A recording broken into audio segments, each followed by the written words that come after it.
તો જેડીયુની મહત્વની બેઠક સીએમ નીતિશ કુમારના નિવાસસ્થાને મળી હતી ત્યારે કોણ કોણ હાજર રહેશે આજે એનડીએની બેઠક મળવાની છે તેમાં તેની વિગત આપી દઈએ। તમામ પક્ષના નવનિર્વાચિત સાંસદો એનડીએના હાજર રહેવાના છે આ બેઠકમાં। એ સિવાય એનડીએના દરેક પક્ષના રાજ્યસભા સાંસદ પણ ઉપસ્થિત રહેવાના છે। 11 વાગે જે બેઠક મળી રહી છે તેની વાત કરી રહ્યા છે। એનડીએ શાસિત રાજ્યોના સીએમ અને ડેપ્યુટી સીએમ પણ આ બેઠકમાં ઉપસ્થિત રહેવાના છે। એ સિવાય રાજ્યોના વિધાનસભા અને પરિષદના ફ્લોર લીડર પણ ખાસ આ બેઠકમાં ઉપસ્થિત રહેશે। હવે જોવાનું એ રહે છે કે આ બેઠકનો મુખ્ય એજન્ડા શું છે। રાષ્ટ્રીય પદાધિકારી દરેક મોરચાના રાષ્ટ્રીય અધ્યક્ષ પણ આ બેઠકમાં હાજરી આપવાના છે। જે લોકોનો સહયોગ છે તમામ દરેક રાજ્યના બીજેપી પ્રદેશ અધ્યક્ષ પણ આ બેઠકમાં સામેલ રહેવાના છે। ત્યારે 11 કલાકે આ મહત્વની બેઠક મળવાની છે। હવે જ્યારે આ બેઠક મળશે ત્યારે અમે તમને એ જણાવ્યું કે કોણ કોણ ઉપસ્થિત રહેશે। અમારા સંવાદદાતા કિંજલ મિશ્રા જોડાઈ ગયા છે। કિંજલ, દિલ્હીના રાજકારણમાં 2 થી 3 દિવસમાં ખૂબ જ મોટો ફેરફાર કે જ્યાં હલચલ જોવા મળી રહી છે એ વચ્ચે એનડીએ દળની બેઠક મળવાની છે 11 કલાકે। મુખ્ય એજન્ડા શું? જી હિના, બિલકુલ આ વખતે પહેલી વખત એવું છે કે નરેન્દ્ર મોદી કે જે એક ખૂબ સશક્ત નેતા કહેવામાં આવે છે પરંતુ તેમણે ટેકા સાથે સરકાર છે તે બનાવવાની છે અને ટેકા સાથે સરકાર બનાવવાની તૈયારી ત્યારે થઈ રહી છે। ત્યારે સ્વાભાવિક છે કે જેડીયુની વાત કરવામાં આવે કે ટીડીપીની વાત કરવામાં આવે, મંત્રાલયની માંગ છે તે કરવામાં આવી રહી છે।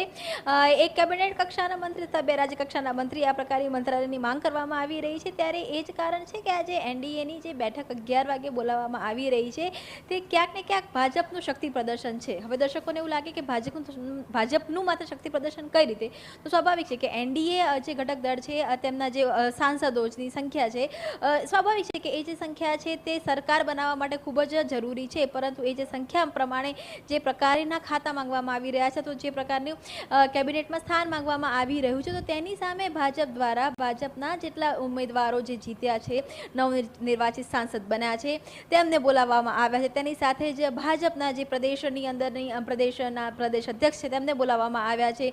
તમામ જે મોરચા છે, મોરચાના જે રાષ્ટ્રીય પદાધિકારીઓ છે તેમને બોલાવવામાં આવ્યા છે, મુખ્યપ્રધાનને બોલાવવામાં આવ્યા છે।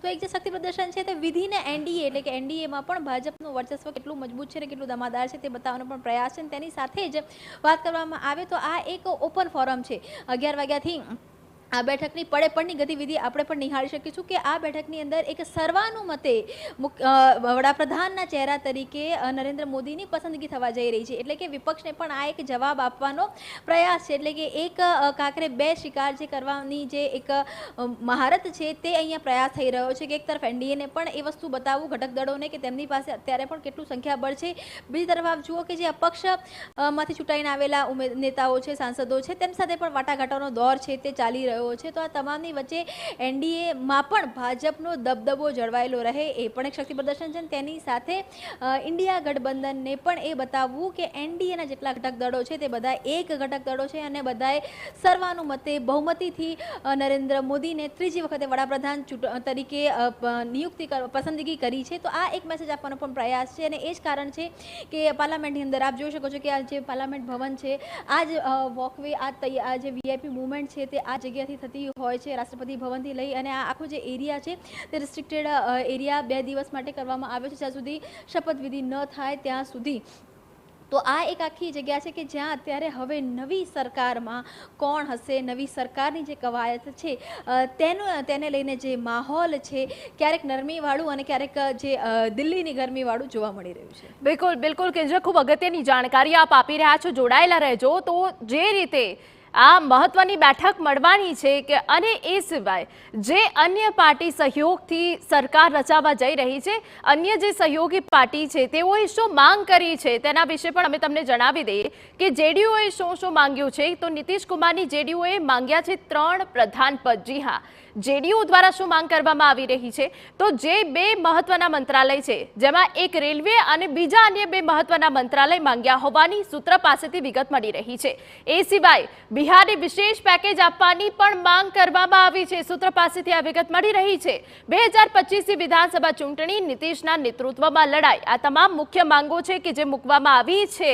હવે આવનારા દિવસોમાં પાર્ટીનો શું એજન્ડા રહેશે એ તો બેઠક બાદ ખબર પડશે, પણ જાતિના આધારે વસ્તી ગણતરી કરવામાં આવે તેવી માંગ પણ જેડીયુ દ્વારા કરવામાં આવી છે અને બિહારને વિશેષ રાજ્યનો દરજ્જો આપવામાં આવે તેવી માંગ કરવામાં આવી છે. તેજસ્વી યાદવે પણ આ જ પ્રકારની કોઈક વાત મૂકી હતી કે બિહારને વિશેષ રાજ્યનો દરજ્જો આપવામાં આવે.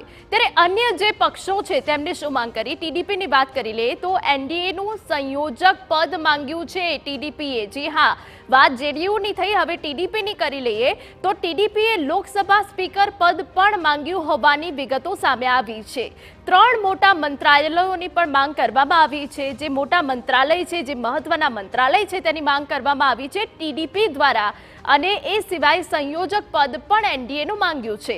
એ સિવાય જેડીયુએ બિહારને વિશેષ રાજ્યનો દરજ્જો આપવાની માંગ કરી છે. બીજી તરફ ટીડીપીએ પણ આંધ્રપ્રદેશ વિશેષ રાજ્યનો દરજ્જો આપવાની માંગ કરી છે.